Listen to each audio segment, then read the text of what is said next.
can I firstly thank the more than 17,000 people that came forward for testing. It's really heartening to see that every time New South Wales is on high alert or we have a scare, that people take our advice and come forward and get tested, and that is so critical over the next few days. Now, I do want to advise that since 8 o'clock last night, New South Wales has had one case of community transmission. The person did attend at the same time at the same venue of the Hens Party, and Dr. Chant will provide further detail on that. The good news is the person did take our advice and has obviously got tested and has been in isolation. The other good news is, which Dr. Chant will comment on, is how quickly health was able to respond because of the QR system. So if we didn't have that QR system in place, and I want to thank the venue for making that available, if we did not have the QR system in place, health would not have been able to get on top of that as quickly as we did.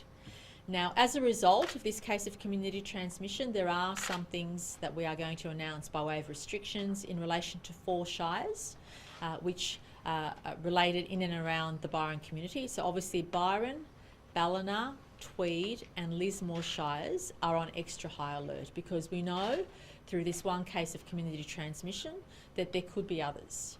And so until the end of Easter, those 4 local government areas will be subject to some restrictions. We want you to limit the number of people that come to your home to 30, and as we know, during this time of year there may be house parties or other events.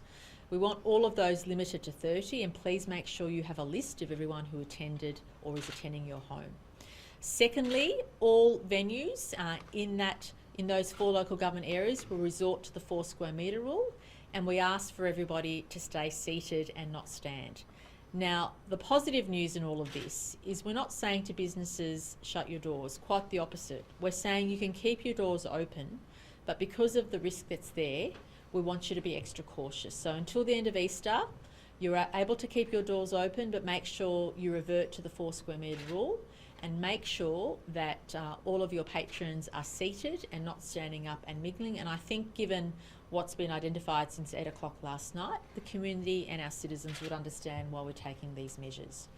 We also ask for people in those 4 local government areas to wear masks, and we will be making this mandatory in retail, if you're going shopping, in hospitality venues if you're a worker, on public transport, although we know most people will be going around in driving, so that includes taxis and Ubers.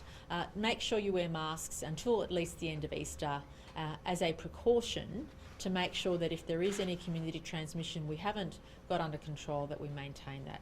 Now that will be pretty much the extent of our restrictions for those 4 local government areas. But there is another important message I want please the community to follow, and that is it is our strong preference, it will not be mandatory, but it is our very strong preference that if you live in any of those 4 local government areas, that you don't travel outside those local government areas. We won't be policing that, but it's very strong advice because we don't want, if there is community transmission, we don't want it seeded to other parts of New South Wales. So we're asking everybody, if you live in those 4 local government areas, feel free to travel within those 4 local government areas, but we would ask for you to reconsider your plans if you were planning to go to other parts of the state. And similarly, we're not going to tell people to stop going to those 4 regions over Easter, but given the new restriction about the 4 square metre rule, venues which previously could take more people may have to take less people. So we ask everybody who was attending those local government areas to reconsider their plans, although again, we're not saying it's compulsory not to go, but certainly we want everybody to be on high alert. So this is the situation in New South Wales. The reason why we're not going as far as the other states is because the systems that we have in place, we feel we can get on top of things as they are, but it is an evolving situation, and if the health advice changes, of course we will reconsider that. But at this stage, there is absolutely no cause for us to close borders. There is no cause for us to go beyond what we're advocating. But we do ask citizens, especially in those 4 local government areas, to be extra vigilant, to come forward for testing. And we do want to thank this particular person who was tested positive since last night, who has been outstanding in the way in which they checked in, they've cooperated and supported New South Wales Health,